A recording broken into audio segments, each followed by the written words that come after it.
Welcome everybody to the annual KeraClub event. It's the 7th year and we're very pleased to have you all here. I'd just like to let you know that we are recording the session so other people can benefit from it later. But firstly, I'd like to begin by the acknowledgement to country. So we acknowledge the Gadigal people of the Eora Nation, the traditional custodians of the land on which the SafeSite Institute is located. We pay our respects to the elders both past and present. Now, if you have any questions during the webinar, please pop them into the chat and we'll get to them in the Q&A section at the end. Now, I have the pleasure of introducing Michelle Pritchard. She's been with us for a number of years at the KeraClub since the beginning, and she has a lived experience with keratoconus. She was diagnosed at age 16. And after many years of procedures, including 3 corneal transplants, graft rejection, becoming legally blind and regaining her sight, Michelle's become passionate about being able to support those who are experiencing a life with keratoconus. She's been involved, as I said, in the KeraClub since its inception. She's now based in the Netherlands, which makes it extra special that she's here tonight, where she's pursuing a lifelong dream, furthering her musical career, and has recently completed a Master of Music at the Royal Conservatory, The Hague, with cum laude distinction. Thank you. Thank you, Stephanie, and welcome everybody to our 7th KeraClub event. It's been such a meaningful 7 years, 7 years where we've been face-to-face, online, and obviously this year we've decided to do the safe thing by socially distancing online. This is a KeraClub which is for patients with keratoconus and their families and carers. It brings us information, it helps us support each other, and we have some wonderful panelists here tonight who've given up their time to actually contribute to furthering our knowledge and to give us all support. I'd like to welcome, just in general, Professor Stephanie Watson, OAM. Thank you, Stephanie, for your introduction. Dr. Himal, Kandel, Dr. Yogambha Ramaswami, Larry Kornhauser OAM, Narina, Janian, Mark Koszek, and Justin McLaughlin. And each one of them will give their own perspective, some of them as specialists in the medical field, some of them as optometrists who, as keratoconic sufferers, we tend to have a lot to do with, and also from a patient perspective, because this is also incredibly important. We will learn about what's next for us as keratoconus patients living with keratoconus, and getting the most out of your contact lenses. SafeSite Keratoconus Registry, we'll hear further about that, and then there will be the questions and answers at the end. So I now have the pleasure to hand back to the wonderful Stephanie Watson, who has been such an inspiring light for all of us in this organisation. Stephanie Watson, OAM. Professor Stephanie Watson, OAM, is a corneal specialist known for her groundbreaking research in corneal therapies. She is head of the corneal unit at Sydney Eye Hospital, head of corneal research group at SafeSite Institute, and chair of Australian Vision Research Group at SafeSite Institute. And chair of Australian Vision Research. As you can tell, I've just got off an aeroplane. Previously known as the Ophthalmic Research Institute of Australia. She's also the Deputy Director of Industry, Innovation and Commercialisation, Sydney Nano Institute. As a corneal specialist, she's appointed at the Prince of Wales and Sydney Children's Hospitals. Professor Watson was the only Australian to make the power list of the top 100 women in ophthalmology in 2021. It's my pleasure to now hand over to you, Stephanie. Thank you, Michelle. Now, I'm going to just tell you a little bit about what we've been learning about corneal cross-linking from the SafeSite Keratoconus Registry. So with cross-linking, the topics I'll discuss is when patients might need to have cross-linking, what the cross-linking procedure does, and how safe it is. Now, last week in my clinic, I saw a range of patients with keratoconus. There was Don, Peggy, and Sally. And each of them had questions particularly about corneal cross-linking. So Sally wanted to know, is her keratoconus progressing? If it's progressing or getting worse, that's when we normally think about whether one should have cross-linking. And so we did a study where we looked at over 11,000 eyes to see, well, who's most likely to progress? And we included a large number of studies from across the globe, and all studies had to have at least 6 months of follow-up. We then looked at this data, and we found that basically if you had a steeper cornea, you were more likely to progress, and if you had a younger age, you were more likely to progress. But many of these studies were done before modern equipment, so they may not have related to what's happening today. Nonetheless, we got tweeted about on Twitter, our work. So we set up the Save Site Keratoconus Registry. And the idea of this is normally when you go to see your clinician, they'll make notes in their own records, but those records never get to inform research or practice. And so with the registry, we take everyday information from the clinic and we then analyze it to find the answers to what's really going on with keratoconus and its care. Because randomized trials, which assess treatments, include very narrow ranges of patients and treatments. And registry is more like the real world, which is all those misdemeanor characters to the side. The registry is web-based, so anyone can use it. It's very efficient and has its own statistical software. We have about 91 users across the globe with over 36,000 visits from over 7,000 eyes now, and we collect a range of data. And what we found when we looked at our own data, we did find as well that age and steepness of the cornea both were risk factors for progression using modern equipment. In summary, if you're 21 years old, you're much more likely to progress than if you're 26. If your cornea is greater than 55 units, that's steep. And there's a couple of measures of your corneal shape which can tell us whether you might be getting worse. And we found that it can even occur within 12 months if you're young. So you might need to have visits more frequently, particularly under 21 years of age.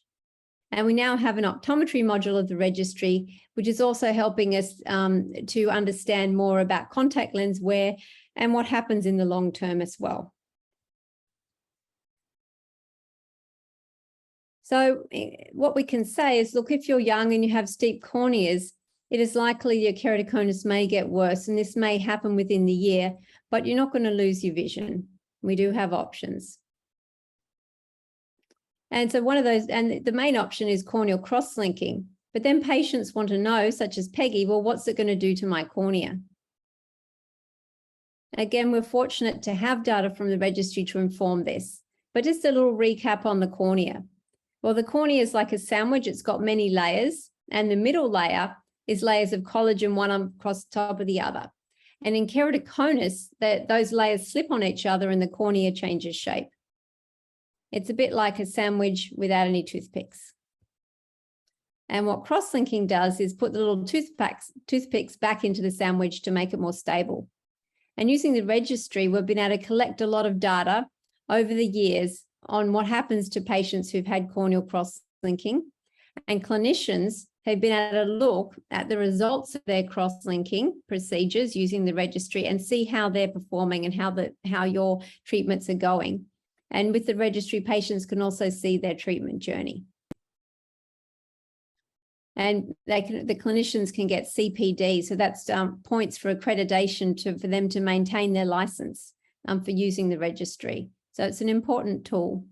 And what we found is that if you have cross-linking, after 5 years, there's further improvement in vision than at 1 year, further flattening of the cornea in that your cornea gets a better shape, and it stops slipping. Sorry, I've just got a hot pause there on the slide. Now, if you are having cross-linking, we have developed a brochure for cross-linking that explains what will happen to your cornea, and you can download it here for the Keratoconus Australia website.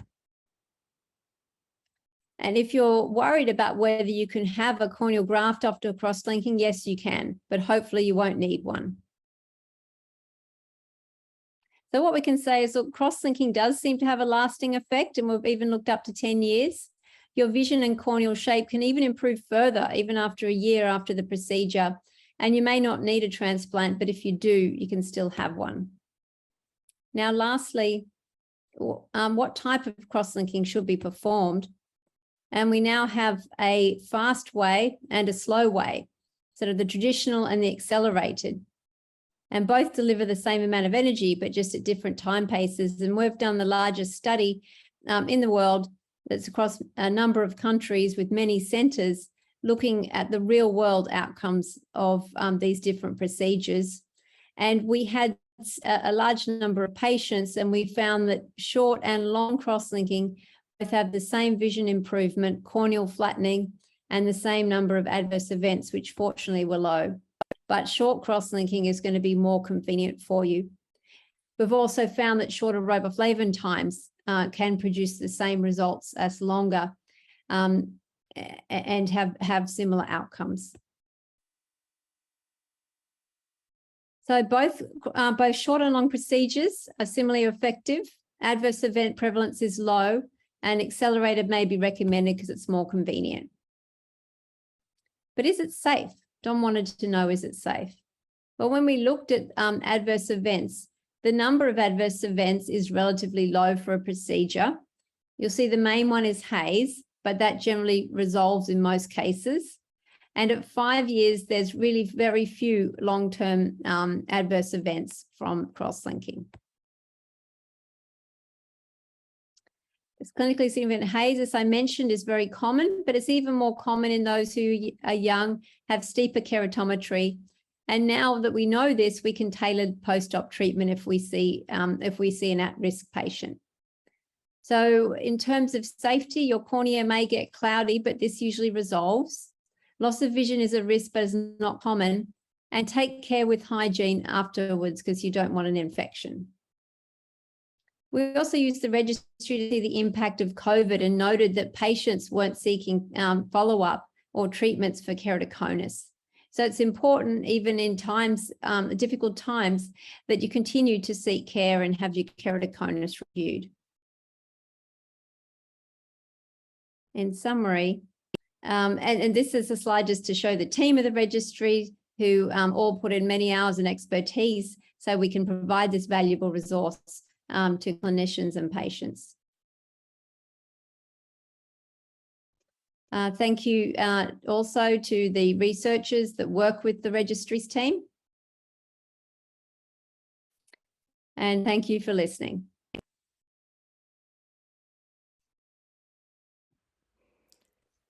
Thank you, Professor Watson. Always very informative, and it's also something that I think is very relieving for us to know that there is a progress in solutions for us for the future, and for those that are possibly going to be diagnosed also in the future as well. Can I just add that if we could please use the Q&A section of Zoom to submit your questions, which will be addressed during the panel discussion at the end. I would now like to introduce Dr. Yogambha Ramaswami.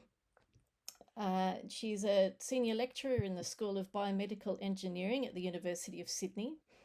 She commenced her academic career as a Vice-Chancellor's Research Fellow at the University of New South Wales and was a recipient of NHMRC Peter Doherty Early Career Research Fellowship. She has more than 10 years of experience in the field of biomaterials and tissue engineering and has made significant contributions to this field relative to opportunities.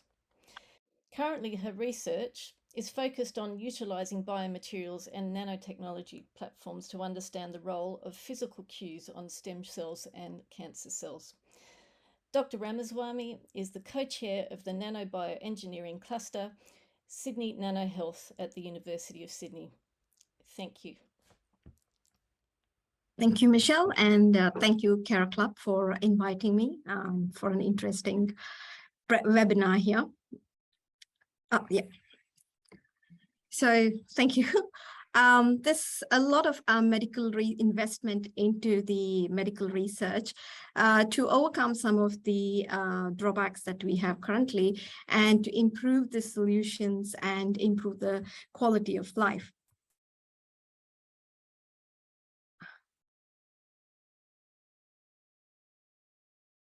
Okay, so there's been a surge in the market for regenerative medicine and nanobioengineering, trying to find solutions through cell-based therapies, use of synthetic material and tissue engineering sources. And it can be applicable to a number of applications, including ophthalmology. So when it comes to nanobioengineering, you're basically merging the principles of engineering and biology and work towards finding a solution using some of the materials, cell sources, or biological molecules to repair, regenerate, and restore a damaged tissue. And this can be applicable for a variety of tissues, including the ocular tissue. So there's a number of materials that can be explored based on the applications you're looking at. And the polymer is something that is very applicable to ocular tissues. And also we can use nanoparticles to deliver some of the molecules, drugs, or proteins. So we utilize cells, material, biomolecules to find these restoration or the repairing of the damage. And one such cell that is applicable in this situation is the stem cells, which is basically the cells that have this capacity to replicate itself and also to differentiate into or to become different type of cell. So they can become neural cell, they can become heart cell, they can become fat cell. So they are specialized cells and they play a very critical role in applications, including regenerative medicine and nanobioengineering. And as I said, we can use biomolecules such as collagen or the elastin that gives elasticity to your skin. And these biological molecules are the proteins can help in increasing the activity of the cells that you're using, or it can increase the use of these materials in combination of them. So these molecules or the material or the cells, they can either be worked with each other, or they can work all together, or they can be used as its own. Now, as I said, these molecules or the cells, stem cells, or the materials such as polymers can help in repairing of damaged tissues, including the ocular tissues, and can be applicable for various kinds of applications in ophthalmology. And one such thing, application that can be looked at is what we're talking about today is keratoconus, which is basically a progressive thinning and steeping of the cornea. And what happens is, as you can see here in this image, the cornea changes the shape and there can be a distortion of the image of the vision. So in case of a healthy patient, a healthy person, you can see that the cornea is transparent and clear, and you can also have a healthy conjunctiva. But in the case of a damaged tissue or a limbus, as you can see here, then you can have like the conjunctiva is covering up the cornea, or in case of when there is a total damage of it, then you can see that it completely engulfs it. So what happens here is the capacity of these stem cells that I've been talking about is damaged, and that is what can affect your vision in terms of both what we can see with keratoconus. So we do have some solutions that Stephanie was talking about earlier, and apart from, but every one has got some drawbacks. And the next advancement that we have to see here is how cell-based therapies of cornea, if we can consider it as a promising advanced therapy for corneal disease such as keratoconus. So that is the next advancement, and we can see how these can improve these solutions, the cell-based solutions, using cells, using materials, using biological components can improve the disease.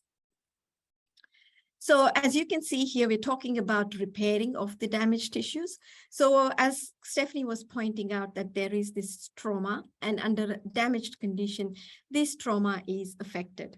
So we want to use these materials, cells, and biological molecules, and then you can bring it up and see how you can deliver these stem cells, like you can improve the quality of the stem cells, and that can eventually help in thickening of these the cornea, which had in the damaged condition, it was thinned. So this is what we are looking at from a completely different perspective, such as using nanotechnology and biomedical engineering, using material sciences. So that there are a number of polymers can be used for these kind of applications from a research perspective. That is what is being investigated. And the best way to use these kind of polymers is use it in the form of a hydrogel, which is nothing but what you can see with a jelly that you make at home for the kids. So it's pretty much like that. And we can incorporate the cells inside this. We can incorporate those biological molecules. And this becomes a kind of a niche. And we can help these cells to grow in this niche and then use it for transplantation. And they will help in restoring of the damaged tissue. Now, we can use these materials and we can 3D print it. We can increase the number of cells. We can increase the quality of these cells because we are trying to basically mimic what is actually the stromal area. And we can use it from a scientific, from an engineering perspective, because technology is required. So that's why it is important that we bring medicine, engineering, science together to find these innovative solutions from different perspectives that can improve the quality of life.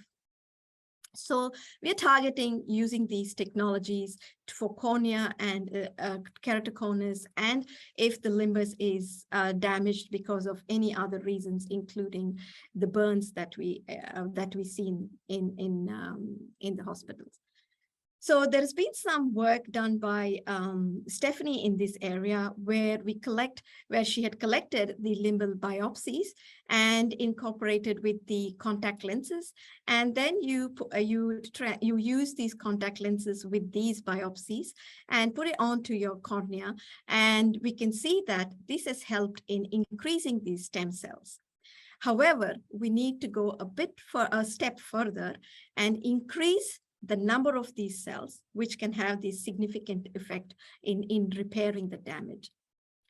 So the feasible solutions that we talked about is use these polymers, use these particles, use these proteins, which can all come together and form this niche that can benefit these applications, which can then be looked at from an industry perspective, how they can improve or how they can take it into a translational state and improve the quality of life in the future.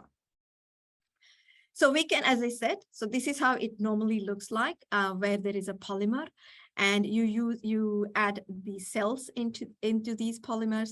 You add nanoparticles that can carry these proteins, so that forms a niche.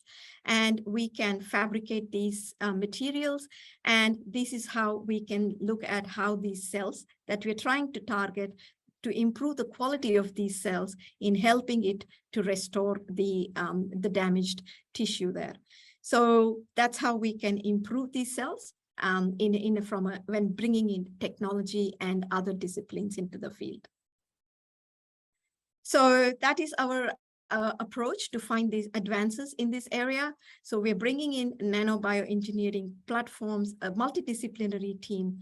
We're engaging with clinicians like Stephanie and biologists, and bringing in the industry partners to help this research progress and find innovative solutions. So we are looking at developing this field, finding the novel discoveries, improve in terms of cure, improve the health of indigenous community, reduce the chronic disease cost, and reduce the health burden. Engage with the industry to support this research, as well as finding, translating our work, and also training the next generation of experts in such a multidisciplinary field. So tailoring this biomaterials for such applications, including the ocular disease, is what we are working at, and that's a good way to bring both the teams together. So I would like to acknowledge my students who work with me and the other collaborators, and Stephanie for involving me in this wonderful research and being a good mentor. So really thank you, and thank you for listening, and thanks for having me here too.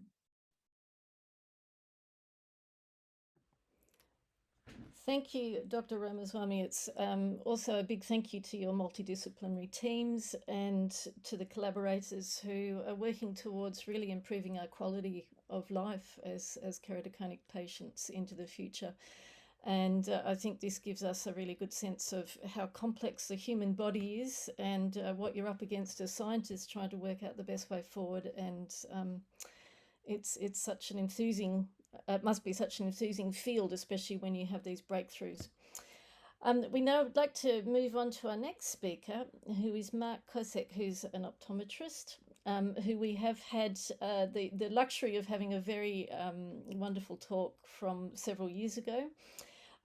Mark Koszek graduated from the University of New South Wales in 1996. He completed his Master of Optometry in 2002 and his Graduate Certificate of Ocular Therapeutics in 2012. Mark is a founding partner and the professional education officer of IQ Optometrists, who have a network of 47 practices Australia-wide. Mark has lectured extensively throughout Australia, New Zealand and Asia on contact lenses, dry eye and ocular diseases. Mark has a special interest in also keratology, miniscleral contact lenses, dry eye, ocular diseases and behavioural optometry. Welcome, Mark. Thank you. So the topic of my talk tonight is getting the most out of your contact lenses. It's not forwarding through. Okay. So what's the difference between the different types of contact lenses? So everybody would be familiar with hard contact lenses or corneal RGP. So basically these are contact lenses which are smaller and they actually rest on the cornea. As a lot of the attendees tonight might be able to attest, they can be quite uncomfortable, particularly when you actually start wearing them in initial stages, but often that discomfort will abate over time. Miniscleral lenses, on the other hand, are much larger contact lenses, and what they actually do is they vault the cornea, so they're not actually touching it. So the initial comfort with these does tend to be a lot better initially, and they also have advantages in terms of allergies and helping patients with dry eye as well. But they can actually be a little bit more challenging to fit and for patients to actually insert themselves. There are other different types of contact lenses as well. There are hybrid lenses, which are a combination of soft and hard lenses, but I'm just going to focus on these two tonight. Firstly, with regards to corneal RGPs, there are advantages and disadvantages to them. So the advantage is they are quite easy to insert and remove because they are smaller, and they can often give you good vision. A small corneal RGP actually presses on the cornea a little bit, which can actually decrease some of the irregularity of the cornea, which can actually give patients better vision. They tend to be a little bit more cost effective than the larger lenses, simply due to the fact that they're half the size. But there are disadvantages. For example, as a lot of people would realize, they're easy to dislodge from the eye. So you can be walking along and all of a sudden your small contact lens actually pops out of your eye. Initially, they can be uncomfortable. And for patients, this is the big #1 problem. So a lot of patients will find that they're intolerant of having a small contact lens in their eye. And this is one of the reasons why people actually give up wearing contact lenses. And also importantly is the lenses can be very uncomfortable if you get a foreign body under them. So even a little piece of dirt that gets under your lens can actually be very irritable. Highly irregular corneas, such as patients with pellucid marginal degeneration, can also be harder to fit with these lenses. In terms of mini scleral, so these are a larger lens. They're about 16.5 millimeters in diameter. The great advantage of these lenses is they give you excellent initial comfort, and they can be a great option for dry eye and allergies because they act as a sealed environment. So allergens from the air can't actually get under the lens into the tear film. So as a result, patients can often have much better relief of symptoms such as itchy eyes. The lenses also last a long time because they are quite thick and they're actually quite hard to break. So, I fit a lot of mini scleral lenses and patients really don't break them very often. They're an excellent option for sports lovers because they're very hard to actually dislodge. I don't think I've ever had a case where a mini scleral where a lens is actually dislodged from their eye. And they also keep foreign bodies out, again, because they're a sealed environment. And they tend to be easy to fit irregular corneas. They're not easy to fit, but they're easy to fit onto patients with irregular corneas or highly keratoconic people. But they do have inherent disadvantages as well. So the #1 disadvantage from the patient's perspective is that they're harder to insert and remove simply due to the fact that they're larger. So if you have small eyes or small apertures, it can make it a bit more difficult to actually insert and remove these lenses. Because they're larger, they tend to be a bit more expensive. From a clinician's perspective, one of the disadvantages of mini sclerals is sometimes the vision can be a little bit worse than what a corneal RGP because it's actually not changing the shape of the cornea. They may not be the best option for very thin or fragile corneas due to less oxygen availability. So patients with really severe keratoconus, I'm talking patients with corneal steepness of 80 diopters or more, these patients may not be the best candidates for mini sclerals. There is some evidence that they could potentially increase the pressure of the eye, but that evidence is really debatable. Some studies suggest it could happen. Other studies suggest that there's no increase in the pressure at all. From my perspective, I haven't really found an increase in pressure when I've taken the lens out of the patient's eye. One of the important things from a patient's perspective is really perseverance. This is the #1 factor. So whenever a patient comes in, I really don't push any contact lenses on people because I really want to determine what their motivation's like. If someone's highly motivated, then they're going to be successful, whether it be a smaller lens or a larger lens. For a mini scleral or lens where, as you can see in these images here, it can be quite tricky to actually insert the lenses. You often need these two little plungers. One helps you put the lens in, one helps you take it out. But if you're considering wearing contact lenses, this is the thing I'd like to reiterate, is just your perseverance and motivation is so important to being successful in this process. The third point to have a successful lens wearing experience is make sure you clean your lenses. Wash your hands before you handle the lenses because your hands are the greatest source of bacterial contamination. Make sure you clean your lenses after every day or every use. Replace the solution every day. Just don't put your contact lenses back in the same solution. It's like having a bath and jumping back in the same bath water that you had from the day before. Don't rinse your lenses or your case in water because water is not sterile. Water contains bacteria and parasites such as acanthamoeba, which will increase your risk of having an infection. You need to also clean your contact lenses, your contact lens case, because this is one of the greatest sources of contamination. So patients often neglect to clean their contact lens case. Bacteria from the contact lens case will adhere to your contact lens, and then you'll transfer that to your eye. So once you clean your contact lens case with contact lens cleaning solution, you rinse it with saline and then dry the case with a tissue. One really important rule is do not sleep in your lenses. So studies tend to suggest if you sleep in contact lenses, you're about 10 times more likely of having a severe infection of the eye. Now, a lot of infections of the eye can be quite benign, but some can be absolutely debilitating and can cause vision loss. Stephanie would have seen a lot of contact lens wearers over the years where they've actually lost vision due to microbial keratitis, due to patients sleeping in contact lenses or not cleaning the lenses properly. Point 5 is when you swim in your contact lenses, wear goggles to protect your eyes. It's similar to how, or the reason why we wear a swimming cap is to protect our ears from infection from the water. You also want to wear goggles to actually protect your eyes from the water. When you finish swimming, it's a good idea to actually clean your lenses. And I'd really encourage people to avoid unhygienic water systems such as rivers, public spas, or other unhygienic environments. It's really important to have regular tests. The thing I'd like to reiterate is rigid gas permeable or hard contact lenses are actually a very safe modality. They actually have less incidence of infection compared to soft contact lens wearers. So a soft contact lens wearer is more likely to actually get an eye infection. The optometrist or the ophthalmologist will be able to actually identify problems even before you're aware of symptoms. So we can often see early signs of potential infection or where a patient is not actually reacting very well to contact lens wear. I'm just going to finish off by going through a case study. So I last gave this talk in 2017, and Narina actually came to this talk back then. She's had an interesting history. She had corneal grafts in the 1990s. As a child, she was actually a patient of Fred Hollow's. She was wearing soft contact lenses, and she came to see me after hearing me talk, and she was quite interested in wearing mini-scleral lenses. She was saying that she hated the vision with the soft contact lenses and her eyes were extremely irritated. She was actually having to use steroid eye drops every single day to manage her irritation. Her visual acuity with her contact lenses was actually relatively poor. She could pass a driver's license, but her right eye wasn't as good as the left.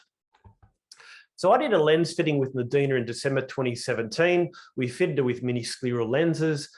It took 3 pairs of lenses and 5 appointments to achieve the optimal fit and vision. And this is what I'd like to really reiterate as well.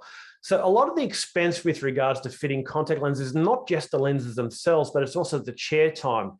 You know, fitting mini-sclerals or small RGPs, it's quite time it takes up a lot of time from the optometrist perspective as well. And, you know, Narina wasn't particularly hard, but she still took a lot of time to actually perfect that fit for her.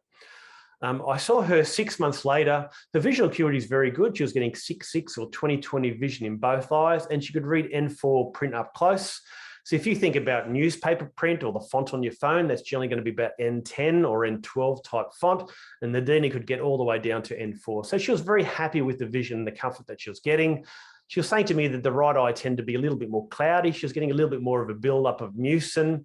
And the great thing was her corneal grafts remained clear. And that's one thing we've always got to be very mindful of. If someone's had a corneal graft, their corneas do tend to be a bit more fragile. So we don't want to introduce a contact lens which is going to make that worse. But that wasn't the case with regards to Narina. So a year later, December 2018, so she'd been wearing the lens for a year. She entered with an irritated eye. I noticed a little ulcer in her eye, which I believed was a viral infection of the eye or a herpetic infection, the same as the cold sore virus. I prescribed an antiviral ointment and it cleared up very quickly. She returned a month later. She actually had an inflamed right eyelid, which wasn't necessarily associated with wearing contacts, and I prescribed her a steroid ointment. So this indicates the importance of actually seeing your eye care practitioner regularly or whenever you're having some discomfort wearing your contact lenses. But by July 2019, her lenses were still performing well. Her grafts remained clear.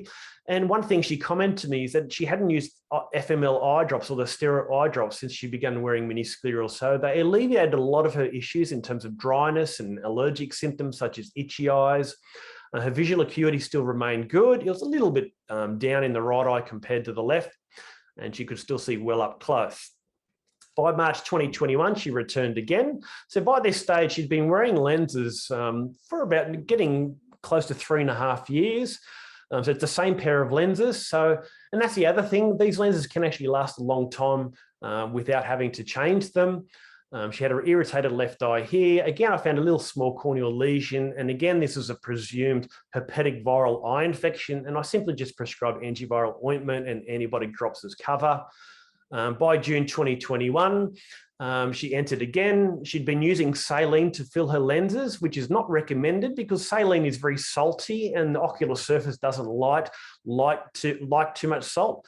What I recommend when you use mini-scleral lenses is actually fill your lenses up with a drop like Sustained Hydration, which contains hyaluronate. the visual acuity was still quite good. We actually ordered a new left lens, and we actually just changed the fit a little bit and flattened the edge. But she got 3.5 good years out of that lens, and she's still actually wearing the same lens in her right eye. So she's going strong. Towards the end of this year, it'll actually be 5 years that she's worn the right lens. So the points I'd like to really reiterate is that Narina is a really good example of what we need to do to actually maximize success with contact lenses. So we need to fit the right type of lens, and not all optometrists can fit mini scleral contact lenses. So it's really about finding the right contact lens practitioner for you. You need to have regular follow-ups and use the recommended solutions and clean the lenses as recommended by your eye care practitioner. And the thing which is most important is contact lenses can really greatly improve your quality of life. And Narina was going to someone who was quite miserable. Her eyes were irritating her every single day and making her quite miserable. And now she can actually enjoy life and see things clearly without having constant irritation. So I'd like to thank everybody for listening today. And if you have any questions, please don't hesitate to contact me. Thank you. Thank you so much, Mark. I'm somebody who's managed to have a really increased quality of life because of my scleral lenses over my corneal grafts, and after not driving for 13 years at night time, that's what that gave me. It gave me the freedom to drive at night time. So it takes patience, but it also takes a lot of expertise to fit these lenses. It's now my pleasure, though, to move on and to welcome Larry Kornhauser OAM. Larry is, as I say every year, a complete inspiration. He was diagnosed with keratoconus at age 12 and received a corneal transplant at age 18. He went on to complete a Bachelor of Economics with honours and later completed a Diploma of French Language while living in France. He worked for over 35 years as an economic journalist, first at the Australian Financial Review and later in France, where he co-founded and edited an international newsletter for the energy sector. He also has worked as a translator for a range of international organisations and various economic journals. Since his return to Australia, he has also written articles on personal computing and done database development. In 1999, he helped create KeraClub Australia and became its inaugural president, a position he still holds, and we all take our hat off to him. The amount of work that he does behind the scenes is just phenomenal. These days, he also manages his family business and investment interests. Larry has travelled extensively, played many sports, raised 3 children, and never let his keratoconus dictate what is possible. Thank you, Larry. Thank you, Michelle. And welcome home. Yesterday, my daughter read me a book entitled No One Wants to Hug a Cactus. It was a charming story about how a grumpy but lonely cactus grows a beautiful flower to attract a passing tumbleweed, and how good it felt when they finally hugged. Strangely, that storyline pretty much summed up why we started KeraClub Australia and what we do. I know that sounds crazy, but just hear me out. So let's wind back to 1999. A certain Professor Richard Voilet, a highly skilled and thoughtful contact lens fitter for keratoconus, was pretty pissed off with some of his colleagues who disparaged and shunned keratoconus patients because they allegedly took up too much chair time and had a so-called keratoconic personality. These optometrists claimed keratoconus patients were always complaining about their vision, their poor fitting contact lenses which kept popping out and got lost or broken and irritated their eyes. In short, they were difficult, stressed, anxious, and sometimes quite prickly.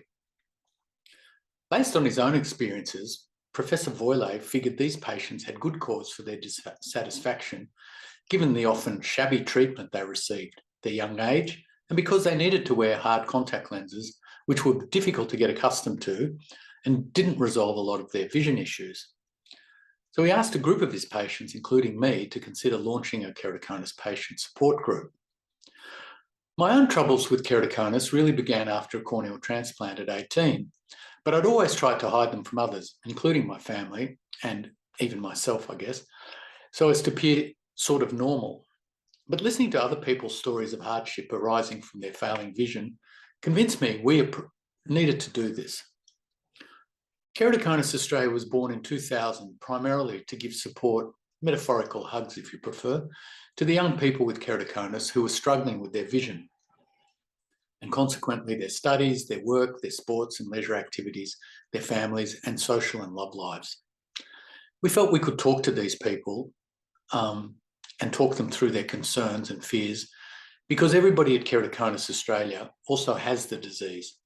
And while every keratoconus patient is different, we can all relate to the basic issues facing someone after diagnosis. We all know how scary it is to be entering adolescence with all its promise of freedom and fun, and then unexpectedly start to lose your sight, sometimes very quickly, to a disease that has no known cause or cure.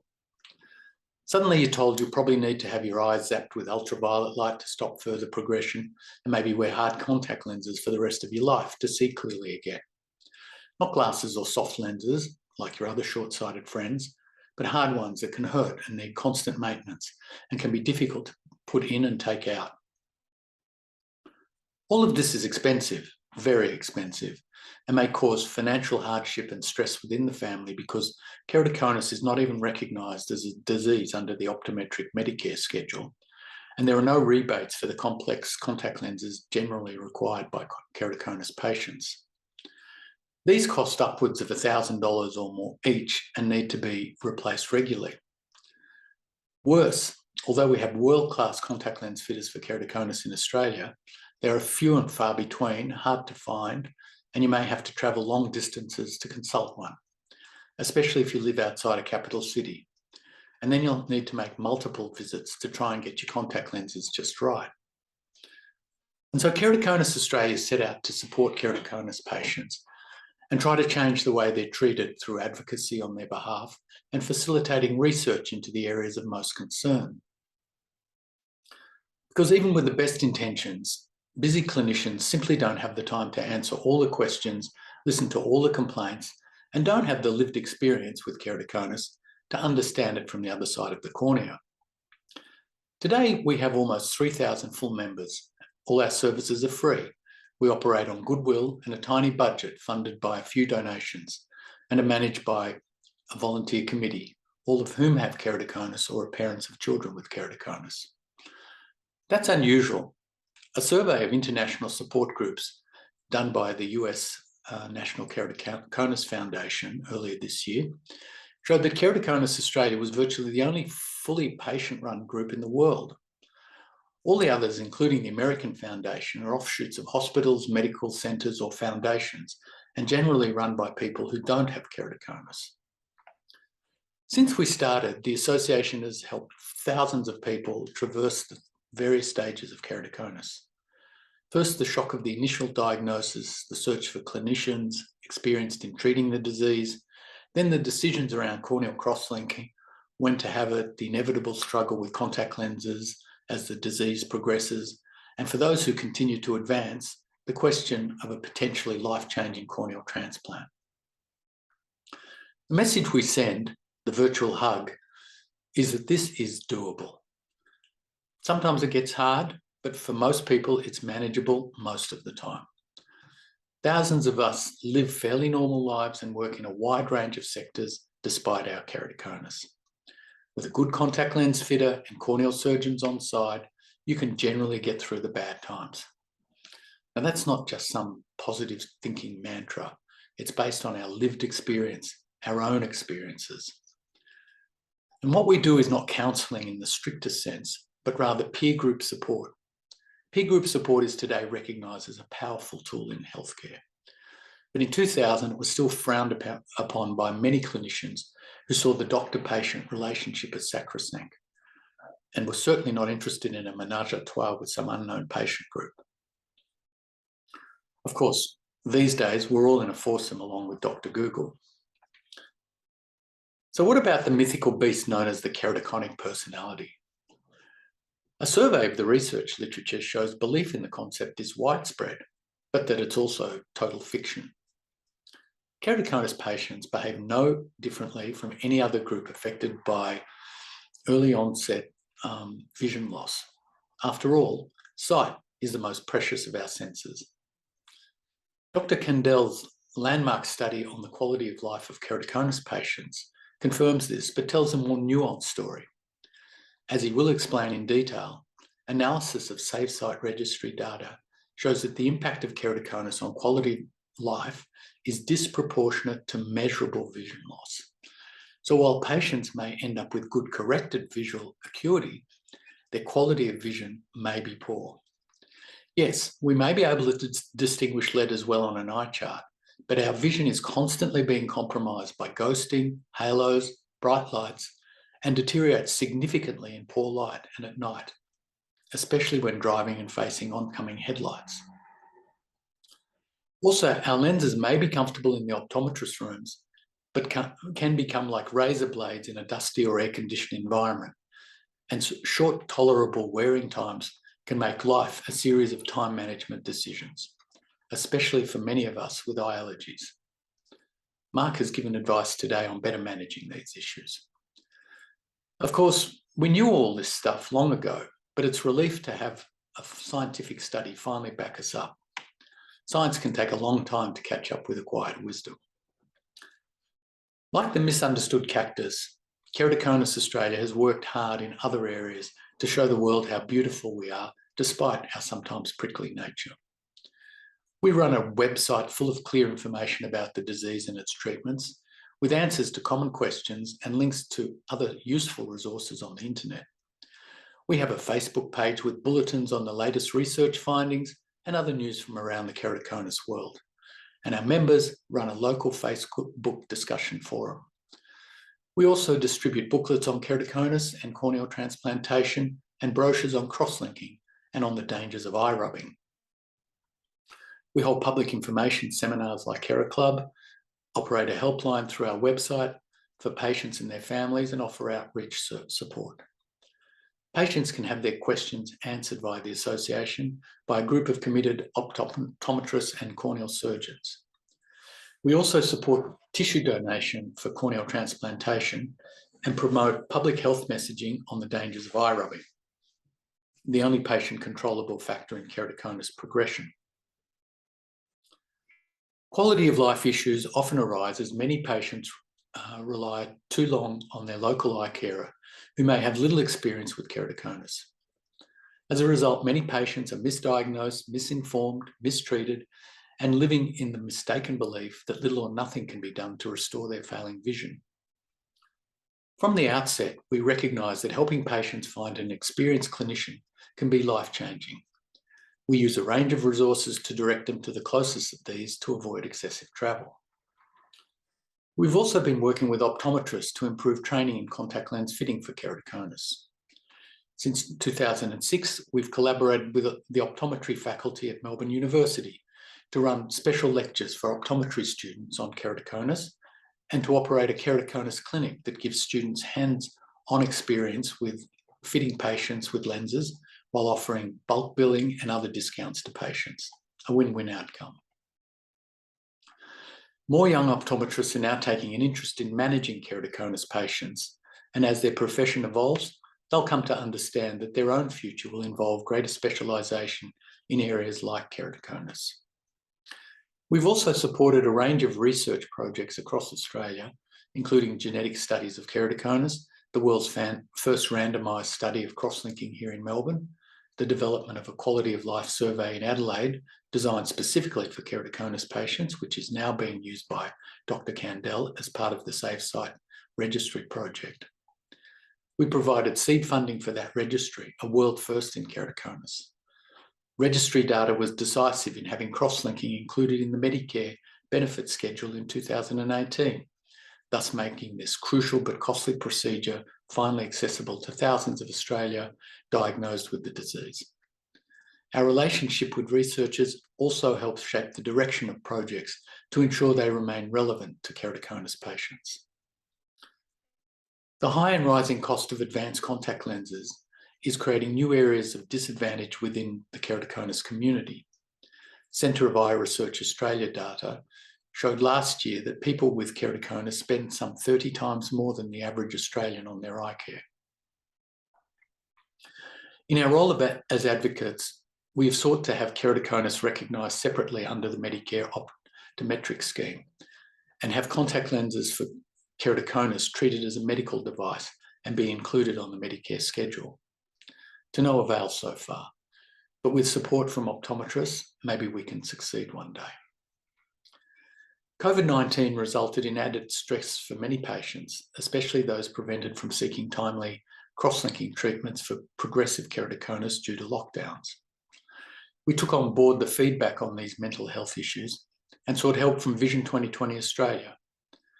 We were stunned to discover there are currently no vision-specific mental health supports in Australia.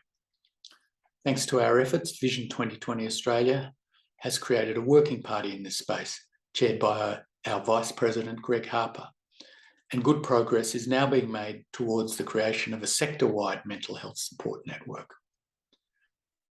But perhaps our greatest contribution is simply to exist, to have put keratoconus on the map in Australia, and to provide a patient-centric resource for a wide range of people touched by keratoconus when previously there was none.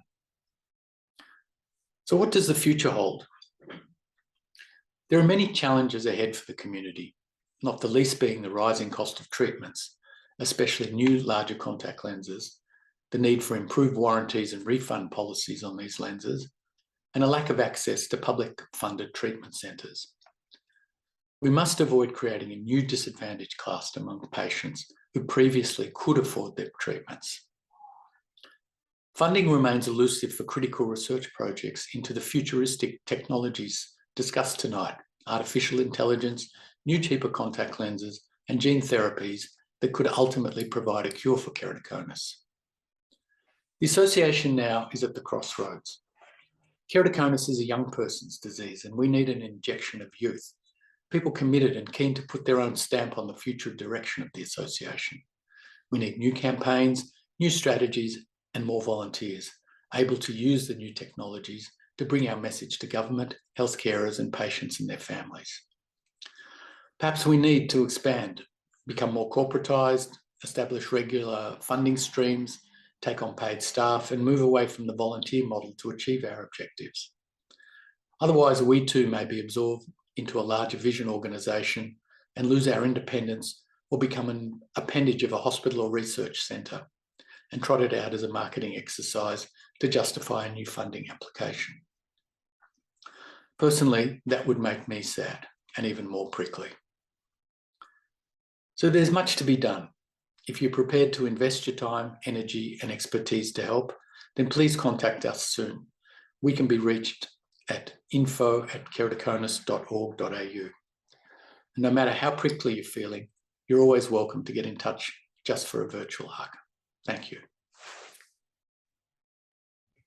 Thank you very much, Larry. That was an excellent presentation again. Now, I'd just like to take a few minutes in the program just to really thank Larry for his involvement over the years.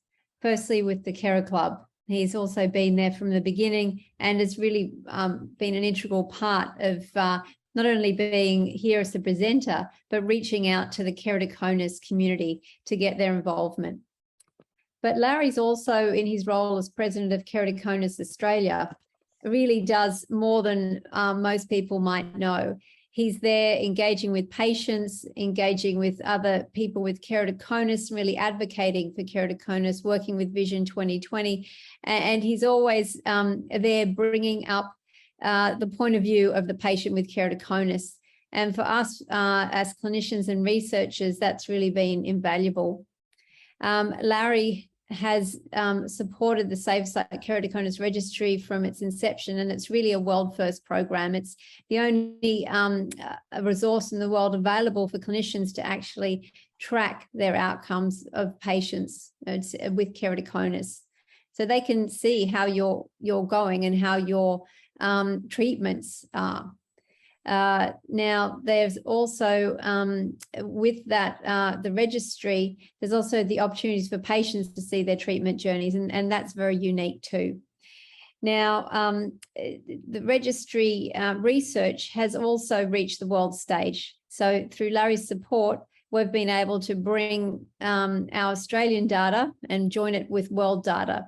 And with that, we're able to really show that Australians can do great research and that we can find out new and novel things about keratoconus, which will help us treat it better in the future.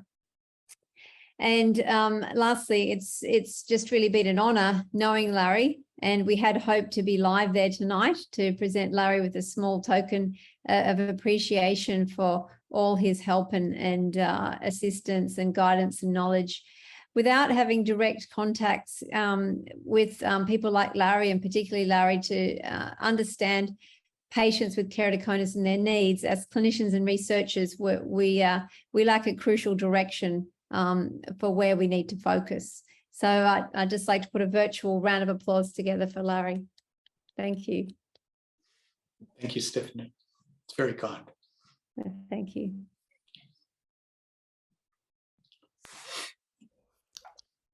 I'd now like to move on in our speakers for tonight, and also acknowledge the amazing contribution that that Larry makes as well, as I said in the introduction. But like Larry, we also have another patient to speak to us tonight. Justin McLaughlin was diagnosed with keratoconus in her late teens and managed it through glasses and hard contacts until an emergency corneal transplant in 2005. She's since had another 2 corneal grafts, including one just a year ago. She's passionate about the importance corneal tissue donation plays in improving keratoconus patients' lives. She qualified as a solicitor and has spent the last decade in New South Wales local government as an elected councillor and deputy mayor. She's currently a committee member of KeraClub Australia. Welcome, Justine.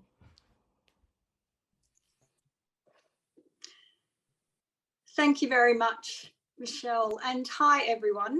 I'm coming to you from my home tonight, I'm not in front of the KeraClub logo, unfortunately, but I am a patient, so I think that's probably appropriate.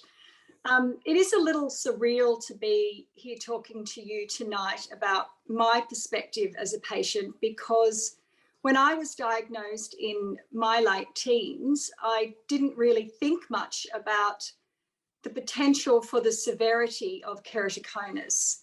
I could barely pronounce it, to be honest, let alone understand the impact that it would have throughout my life. As a child, you see, I'd always been a chronic eye rubber. And if I'm honest, I sometimes still can be. I always had itchy eyes.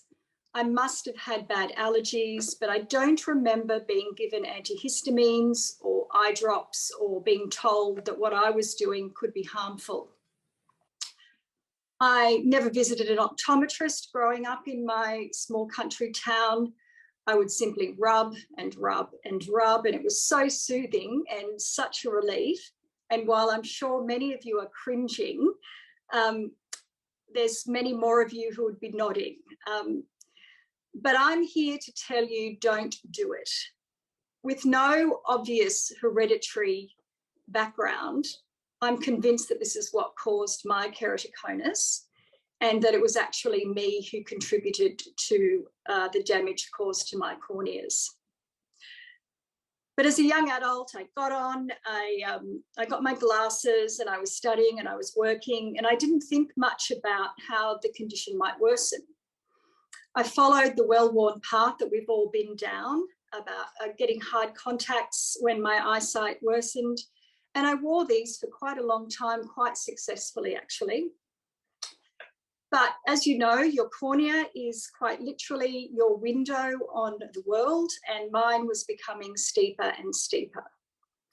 It wasn't until I experienced a sudden failure of my left cornea and needed almost immediate surgery that I started to understand that this condition wasn't something to be sniffed at. Many years ago, you were put on a wait list for a graft, much like any other organ donation. But because my cornea was in such a bad way, I needed to go to the top of that list. So this disease for me had become pretty serious. At the time, a full penetrating graft was the only option available, and I didn't question its necessity at all. And since then, I've had 2 more grafts, including a new graft just a year ago performed by Prof. Watson under after that original 16-year-old graft failed. And I've been lucky enough to have a pretty good run of good sight as a result of my grafts. A couple of years after my first transplant, I had some ICL lenses implanted, which worked brilliantly. And I was actually off the keratoconus merry-go-round for a good 10 years, really. In recent years, I've just had the normal age-related vision problems, and they've been corrected via glasses.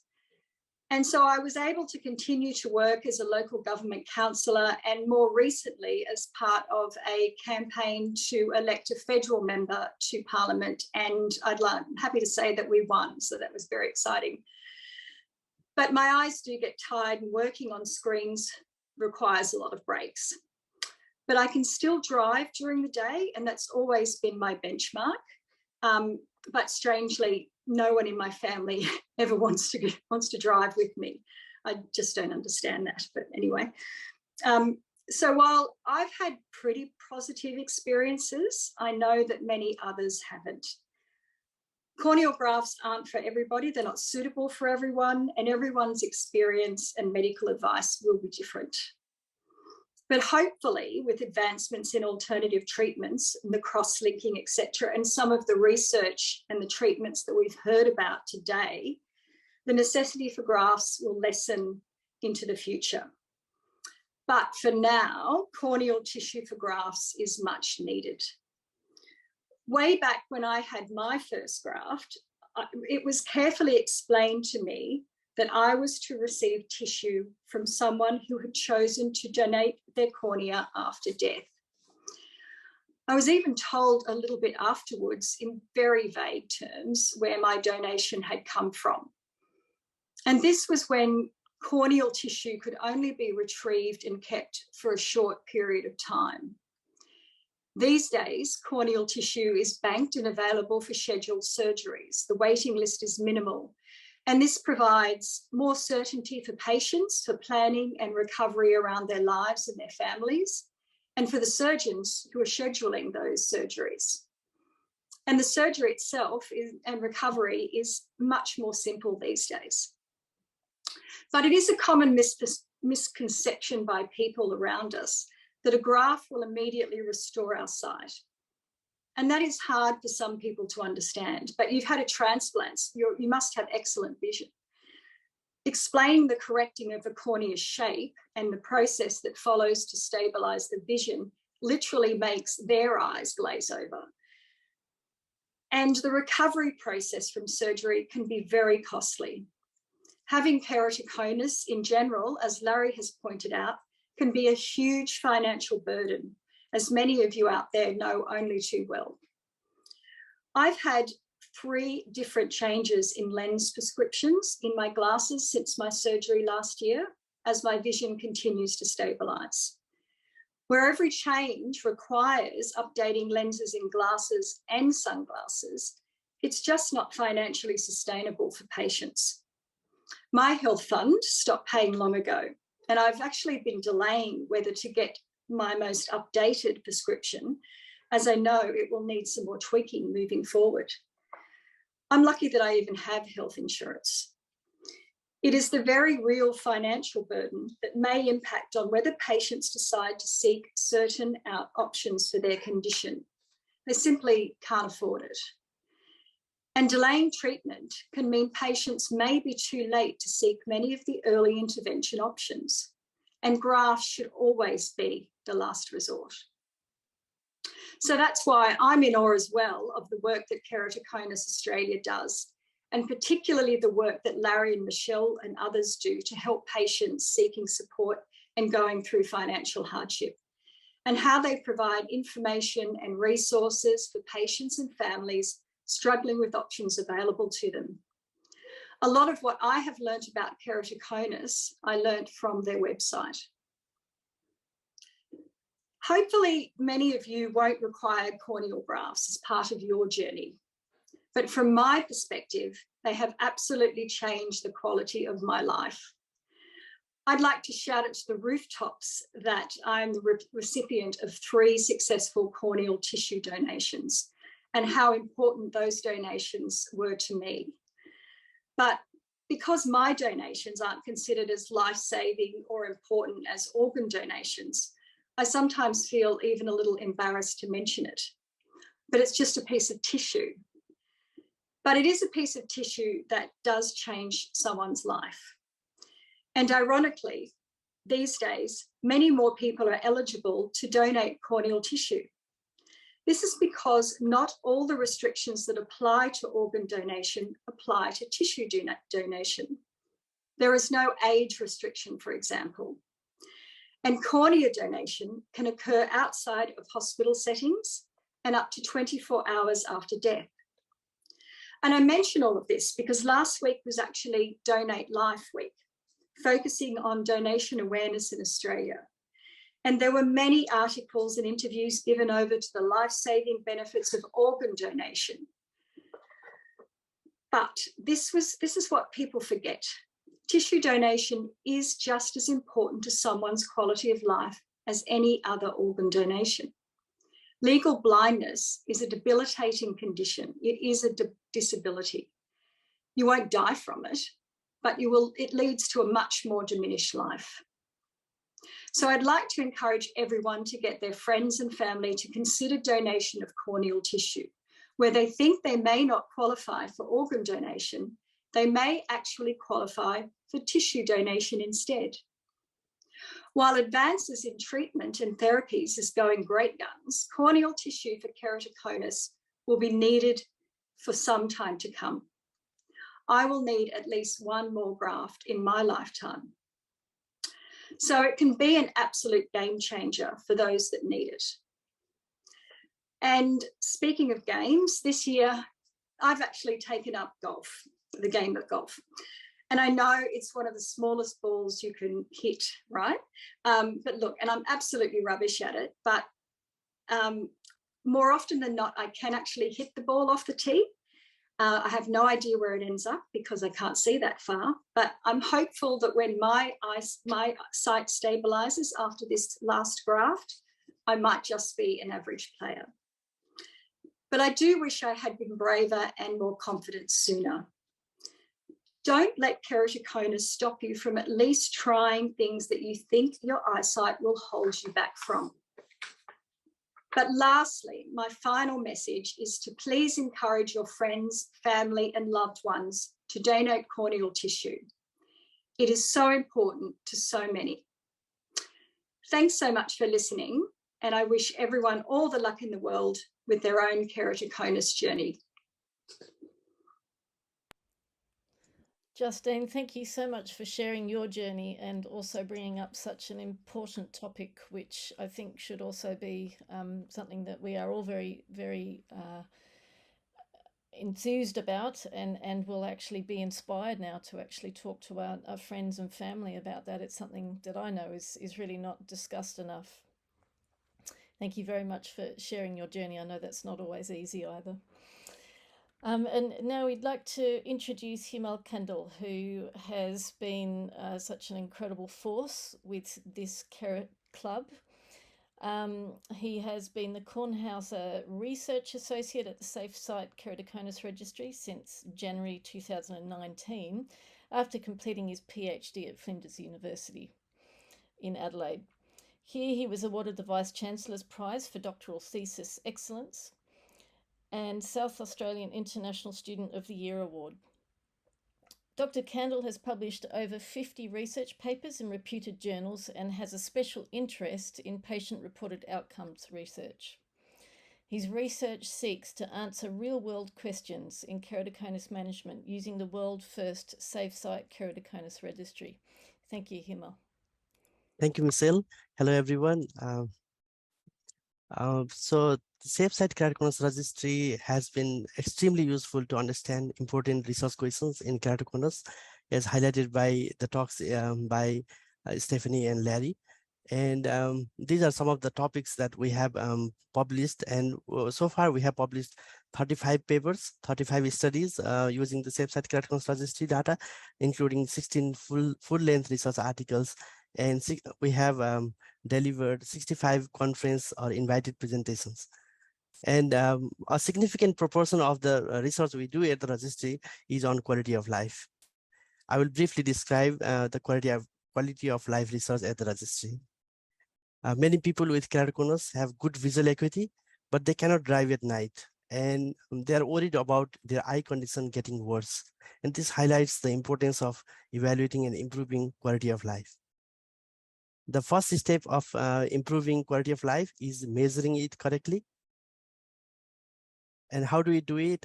Can quality of life be measured? Yes, we are able to measure it using the questionnaires, validated questionnaires, which has a number of quality of life issues. And then we call them quality of life measures or patient-reported outcome measures as well. There are a number of advantages of adopting or using patient-reported outcome measures or the quality of life measures. I won't go into details of these advantages in the interest of the time today, but I will highlight some of them. You can see in this figure that this is a doctor here, and there is a patient here. Doctor thinks, okay, fantastic outcomes. With these scleral lenses, you can now see 6x6 vision. But many things are going on in the patient with keratoconus. I can read letters, but they look distorted, and I see halos and ghosting around the light. The prescription is getting worse and worse. I'm scared that I might be blind one day, although the visual acuity may be good. Similarly, are these lenses going to help me with the glare and light sensitivity? Will I be able to drive at night?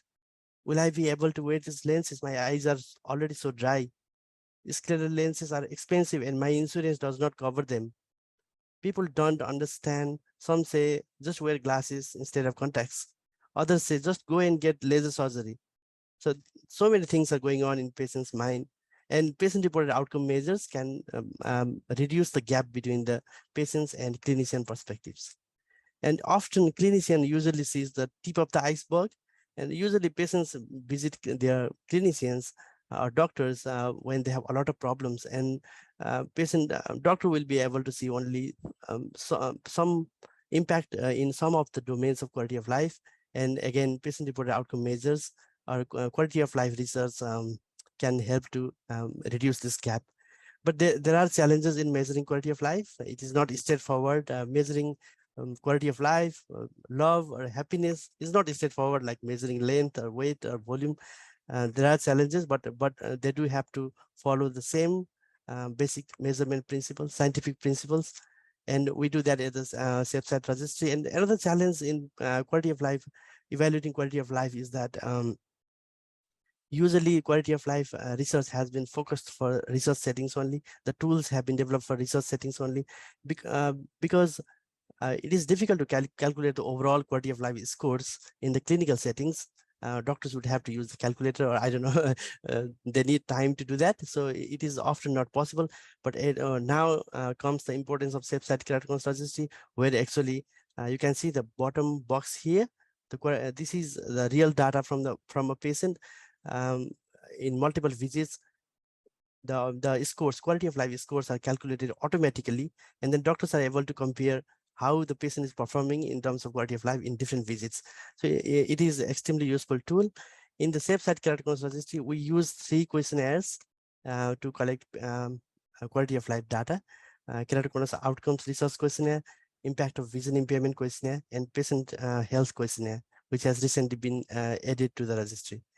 The first study that we did using the registry data with respect to quality of life was this one, to explore the vision-related quality of life in keratoconus. And the main finding from this study was that vision in the better eye had the strongest correlation with visual function. Vision in the worse eye was significantly correlated with emotional scores. So it is often understood that the better eye determines the visual function. That is not an unexpected result. But here we found that the worse eye can have significant impact on the quality of life. So it is important for the doctors to consider this as well when treating their patients. This study was done using the impact of vision impairment questionnaire, and it has 15 items or issues, and they are not very specific to keratoconus. That's just broad questions which are applicable to all eye conditions.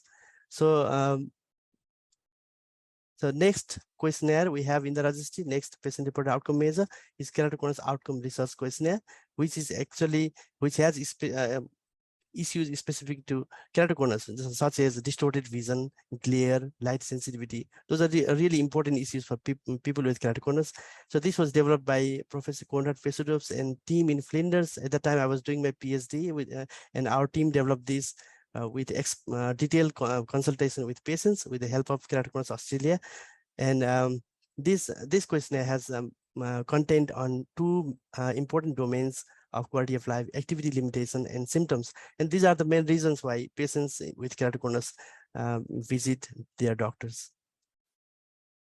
So, in the registry, we use this, and we wanted to, the first study we did with the Coke, the questionnaire, this questionnaire was looking at whether we're getting meaningful data out of it, using it. It's really important, the information we are getting using the tool is allowing us to have like meaningful data and monitor quality of life.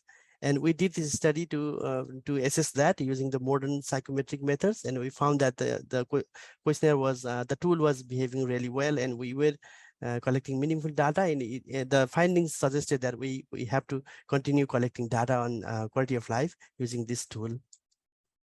And we also conducted a systematic review. We analyzed all the information out there, which is available, looking at the quality of life impact of keratoconus. And from this review also, we found that the tools we have in the registry are of good quality. And we also, we found that there is a lot of confusion regarding using the tools, appropriate tools in terms when it comes to quality of life. And then we therefore made a guideline so that clinicians and researchers can appropriately select appropriate measures and find meaningful data. I mean, if the good tool is not used, they won't get good, reliable results. So it's really important and this study actually has been, it's been like about 2 years since it was published, and it has already been used by nearly 50 researchers worldwide.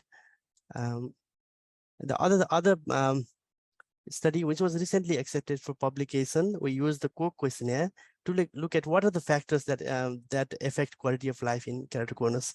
And we found that female gender, young age, contact lens wear, reduced visual acuity, and higher disease severity were all associated with worse visual function and symptoms, or worse quality of life. And this improved our understanding of the impact of keratoconus and the ways to improve outcomes. And it also informs clinicians what to expect when they see keratoconus patients. The next paper, which was also recently accepted for publication, we looked at the patient-reported outcomes of corneal cross-linking. So there is a good amount of research which has looked clinical outcomes of cross-linking, but there is very limited research when it comes to patient-reported outcomes. And we did this study to look the patient-reported outcomes of corneal cross-linking. We were also invited to present this at the ARVO conference, which is the largest vision research organization globally. And in this study, we found that almost in every issues that is captured by Coke and IVI questionnaires, the two questionnaires that we use in the registry, there was improvement after corneal cross-linking. So this is not published yet, but I think this will be very good document which will establish that corneal cross-linking can actually result in improved quality of life. And this is, so far, this is the most comprehensive approach to evaluating patient-reported outcomes after cross-linking.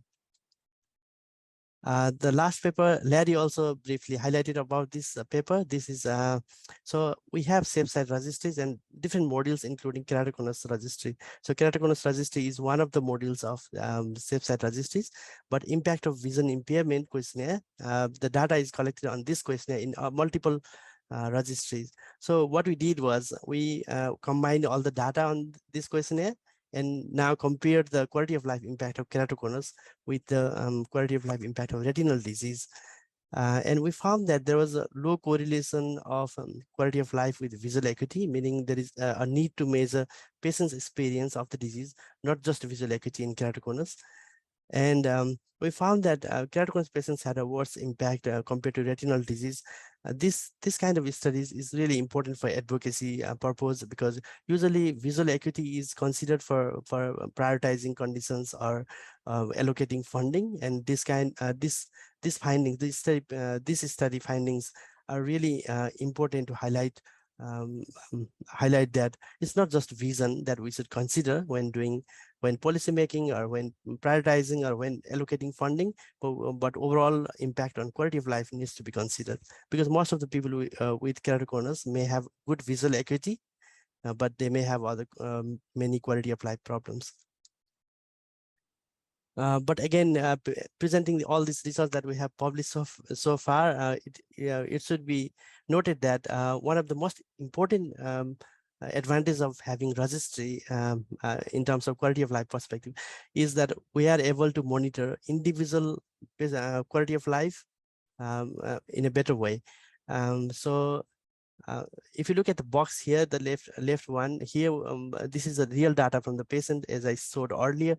Now clinicians can look at like how this patient is doing in this quality of life domains, and when they click these scores, they can see the patient's responses as well. But on the right side is a graph. It is not yet in the registry, so this is the working plan. What we want to do is, like, for example, in this graph, just looking at this graph, in a glimpse, the doctor will be able to see, okay, the patient is having issues with RGP contact lenses in this one. So maybe the doctor has to refer the patient to the contact lens expert or optometrist. So we want to create more of this graph so that it will be more useful for the clinicians as well as for patients in the routine clinical practice. So this is the plan, but we obviously need to do a lot of software development work, and some funding would also be required for this one. The other things we are doing is, like, we have recently started collecting data on the mental health impact of keratoconus, which is very under-studied area. Also, we have some data now on eye rubbing and allergy, which is another under-studied area, and that are the next studies we'll be conducting. These are the references that I have used in today's talks. Thank you. Thank you, Himal. That was very enlightening, and certainly showing what the quality of life data is going to do for patients and for clinicians alike. And I think it's such an important topic that needs, obviously, further investigation. And thank you for all of that work that you're doing. Our final talk today is Narina Janian.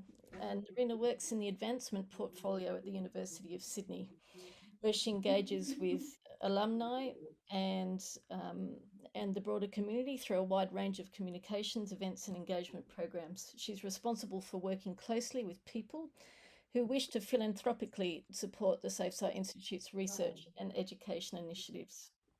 Welcome, Narina. Thank you very much.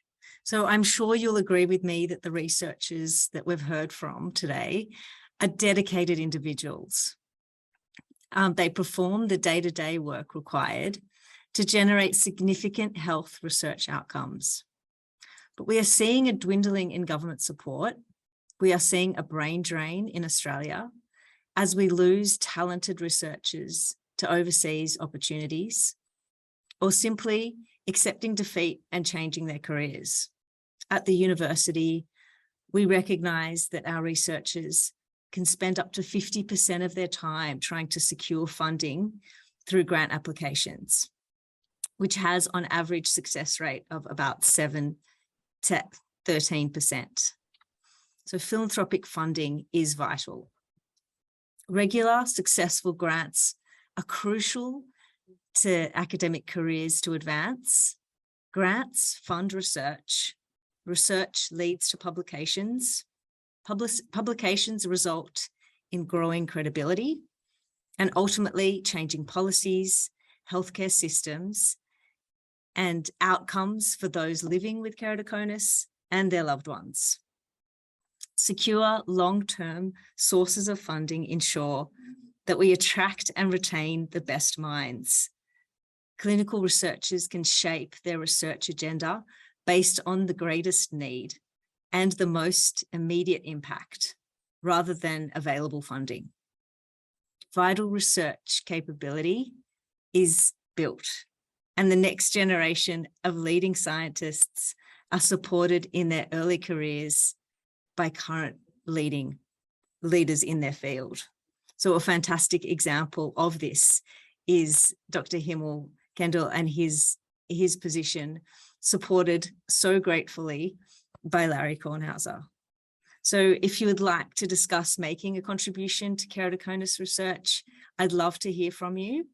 My details are here displayed. And we also have created a QR code that you will be able to go straight to a donation page to support keratoconus research led by Professor Stephanie Watson. Thank you.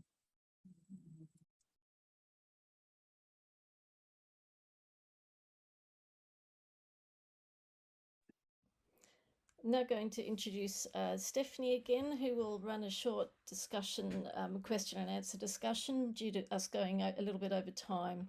So thank you very much to our wonderful panelists and all that they have done for keratoconus, for the patients who have been willing to share their stories, and for all the researchers and opticians and everybody that work alongside us.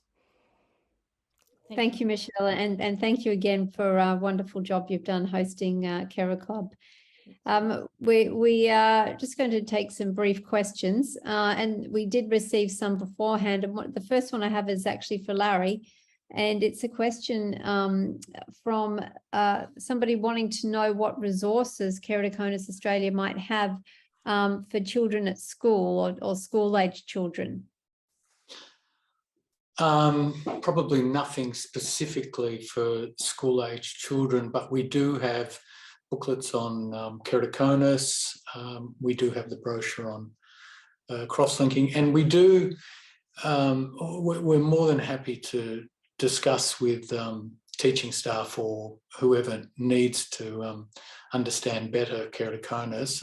I'm more than happy, or somebody else could chat to them about the particular problems that these people are may be experiencing.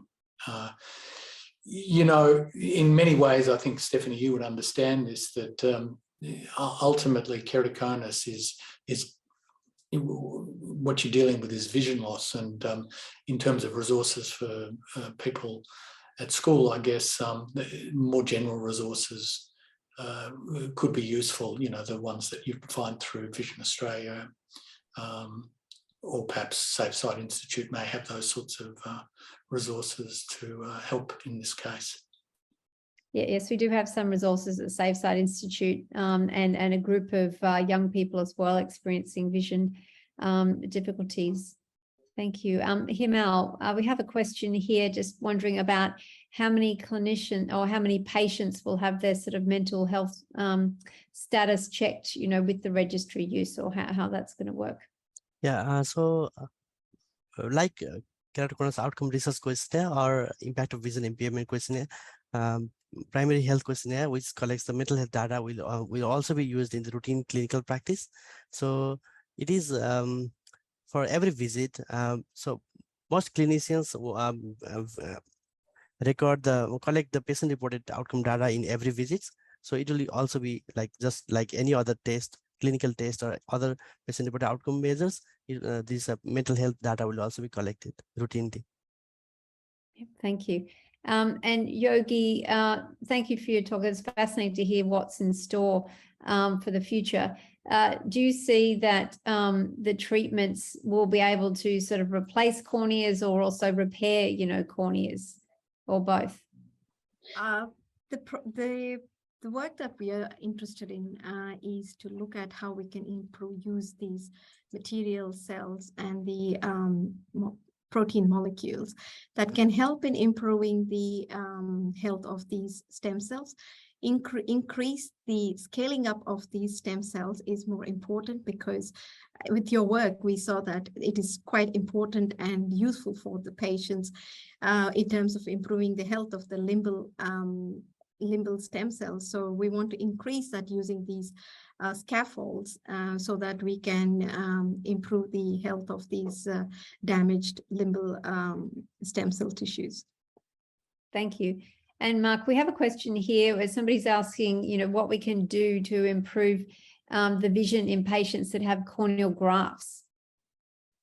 Well, contact lenses still are an option, Stephanie, even after a corneal graft. So a corneal graft is not a contraindication. So the things obviously are to try to maximize your vision with spectacle lenses or the various contact lens options. And many, I've got quite a few patients who've had corneal grafts and are wearing miniscleral lenses.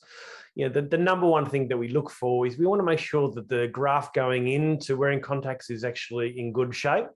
We want to make sure it's clear and the endothelial cells are numerous. And if that's the case, then they should have a good response with regards to contact lenses. Thank you. Thank you. And Michelle, you know, being a musician and having keratoconus, did that sort of, when you were trying to make career decisions, did that have impacts, or were you fairly determined to do what you needed to do? It was a 16-year break from music, so I had to leave my bachelor course early, and it wasn't until after the third graft was a success that I managed to be able to read the music in a way that was possible. So I furthered my education at that stage, had a career for 10 years, and decided that now was the time, if any. You know, my grafts are getting older, and I just thought, if I don't do this now, I may never get the opportunity to do it. So that's why I went over to the Netherlands and just finished my master's course. It gives you a huge focus and determination to finish something that you see was unfinished and such a passion. And I was very fortunate to be able to do it, because I know that's not always you know, possible for people, and I was very lucky with the outcomes. So been very grateful, especially to my donors, who, you know, obviously I don't know who they are, but through their eyes I've been able to pursue something that is incredibly meaningful. Oh, thank you. And Narina, you know, in your area, there's a sort of the research that benefits, but also supporting researchers and researchers' careers. Do you find? Do you want to comment on that? Yes, absolutely. That's correct. Sorry, that just made me quite emotional, Michelle. That's really beautiful to hear that. Yeah, so yes, it's to support, you know, that philanthropic support will support researchers in their careers, just like we have with Himal. It's vital for success of research outcomes. Thank you. And lastly, we'll finish with Justine and sort of who's, you know, achieved a lot and had a lot, you know, gone through a lot with the keratoconus, but, you know, has had a very successful career, and her talk, I got a feeling of hope. Perhaps you'd just like to say some words to some of the younger members here that might be on tonight about their, you know, their future and success. Well, you know, it is a really long journey, and I as I said, I had trouble pronouncing it, so therefore I kind of just dismissed it for a long time. But you know, I guess the biggest message would be just persevere. You can achieve a lot, as Michelle is. She's a perfect example of this. You can achieve a lot just by persevering. And I know that I think Larry mentioned as well, that you really need to. Sometimes it can be hard, but you've just got to keep going. And I'm absolutely certain that with all of the treatments and all of the resources that are coming out, the life of a keratoconus patient is going to become easier.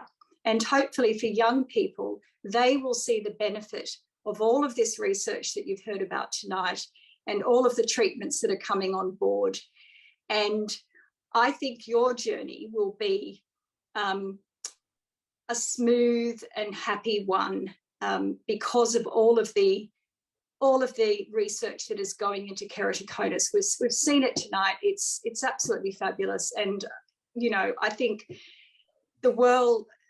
the future is hopeful for keratoconus patients, and particularly young ones, because you are going to be at the forefront of what is happening in this field. So I wish everybody so much luck with their journey. Thank you. Look, that's lovely words. And that's why we're really trying to focus, finding out about the quality of life and patient reported outcomes, with our research so we can deliver better outcomes for you all. So thank you, everybody, for joining us. And please keep in touch and all the best.